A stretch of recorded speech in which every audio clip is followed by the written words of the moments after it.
Hello everyone, मैं अभिनव त्रिपाठी और आप मुझे देख रहे हैं मेरे अपने YouTube अभिनव त्रिपाठी पर। यूँ तो बहुत सारे तरीके के कॉम्पिटिटिव स्टूडेंट्स होते हैं जो कंपटीशन को अलग अलग तरीके से क्रैक करते हैं और हर स्टूडेंट का अपना थॉट प्रोसेस होता है।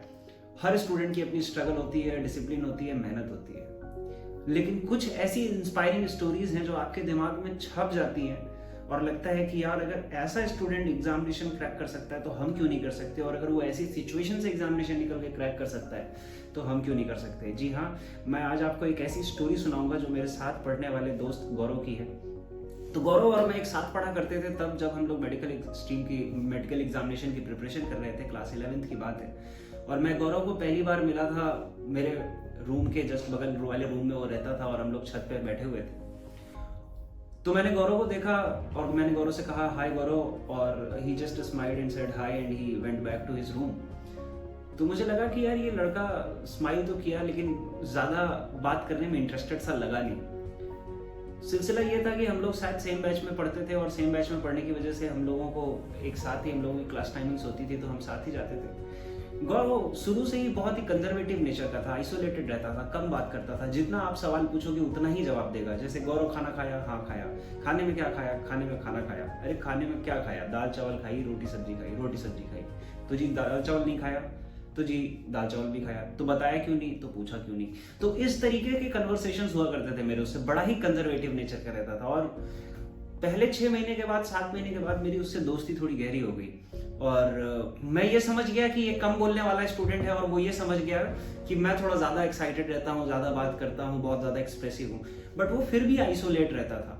गौरव की एक और आदत थी कि मैं उसको जब भी देखता था वो पढ़ते ही मिलता था। एक दिन तो मैंने सुबह उसको 4 बजे देखा और उसकी आंखें बिल्कुल लाल थी। मुझे लगा अभी जस्ट सोकर उठा है इसलिए आंखें लाल है। मैंने पूछा क्या हुआ गौरव, इतनी आंखें लाल क्यों है, अभी इतना जल्दी क्यों, क्या उठने की जरूरत थी? गौरव ने कहा नहीं, पूरी रात से जाग रहा हूँ। जब भी उससे पूछो कि इतना इतना क्या है यार, कर लेंगे, एग्जामिनेशन है, क्रैक कर लेंगे, कम पढ़ के भी हो सकता है। लोगों को ऐसा बताया जाता था कि यार स्मार्ट स्टडी करनी है, हार्ड वर्क नहीं। हार्ड वर्क तो करना ही है, साथ साथ स्मार्ट स्टडी भी करनी है। तो इन बातों का उस पर कोई खास फर्क नहीं होता था। उसे बस इतना पता था कि मेरा एक एग्जामिनेशन, एक मेडिकल एग्जामिनेशन है जो मुझे क्रैक करना है। 2012 की बात है, 2 साल हो चुके थे, हम सब लोग अलग हो रहे थे, सबकी आंखों में आंसू थे। वो सभी टीचर्स जिन्होंने हमें 2 साल कैटर किया, 2 साल पढ़ाया, 2 साल गाइड किया, वो सब अलग हो रहे थे, हम भी अलग हो रहे थे। सब लोग अपने अपने घर वापस लौट रहे थे, एग्जामिनेशंस करीब थे, तो सब रो रहे थे कहीं ना कहीं, सबकी आंखें नम थी। और गौरव वॉज वेरी नल फेस्ड, चेहरे पे कोई एक्सप्रेशन नहीं, कोई रिएक्शन नहीं, वॉज वेरी साइलेंट, काम, कूल। तो मेरे अंदर से एक बात जो थोड़ी सी जैसे कहते खीज में निकल गई और मैंने गौरव से कहा कि गौरव यार आज सब रो रहे हैं, सबकी आंखों में आंसू हैं, तो तेरे चेहरे से देख के लगता ही नहीं है, आई यू एन इमोशनलेस पर्सन। गौरव ने जो बात मुझे उस दिन कही वो मेरे दिमाग में आज तक घर कर गई और मैं चाहता हूँ हिंदुस्तान का हर मेडिकल स्टूडेंट उस बात को सुने।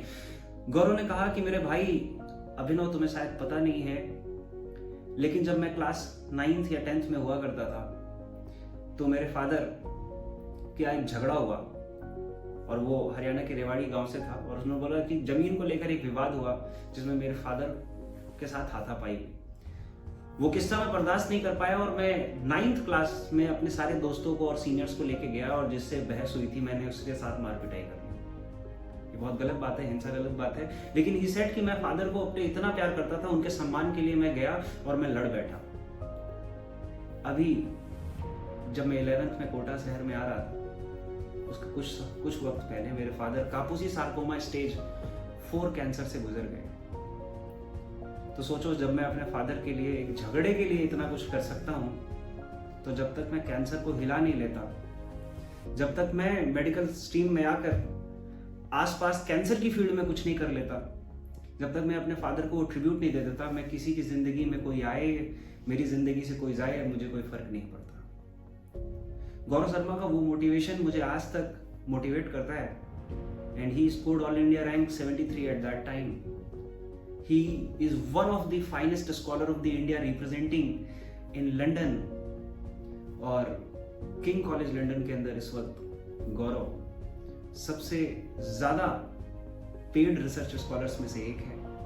और गौरव की ये स्टोरी हम सबको मोटिवेट करती है, हम सबको एक्साइट करती है और मैं चाहता हूँ कि स्टूडेंट्स के अंदर वो पैशन, वो कंपेनियनशिप जो किसी के चले जाने के बाद आती है, वो पहले क्यों नहीं आती। और मैं चाहता हूँ कि हर वो स्टूडेंट जो आज मेरी बात सुन रहा है, पेरेंट्स तो हम सबके होते हैं, हम सबके अंदर वो इमोशन होता है, अगर उस इमोशन को हम ग्रैब करके बैठते हैं, अगर उस इमोशन को हम पकड़ के बैठते हैं, तो शायद हमें इतने एडवर्स सिचुएशन से गुजरने का मौका ना लगे, और शायद जब हम अपनी पढ़ाई कर रहे हों, अंजाम दे रहे हों उसको, तो हम कुछ बेटर बनने के लिए ट्राई कर सकते हैं। जय Hind, thank you so much.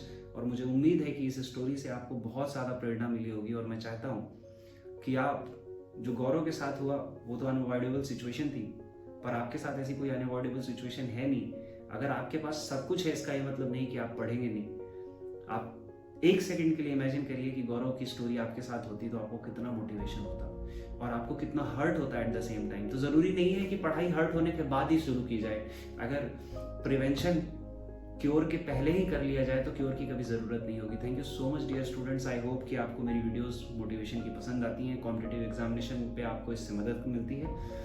अगर आप मुझसे पढ़ाई भी करना चाहते हैं तो अनअकैडमी के ऊपर आप मेरी क्लासेस ले सकते हैं। वहाँ पर फ्री सेशंस भी देता हूँ स्टूडेंट्स के लिए। AT लाइव कोड का इस्तेमाल करके आप अनअकैडमी के ऊपर वो रेफरल कोड का भी इस्तेमाल कर सकते हैं। AT लाइव मेरा रेफरल कोड भी है, और अनअकैडमी के ऊपर फ्री सीरीज को अनलॉक करने का प्लान भी है। Thank you so much. जय हिंद, सी यू देयर।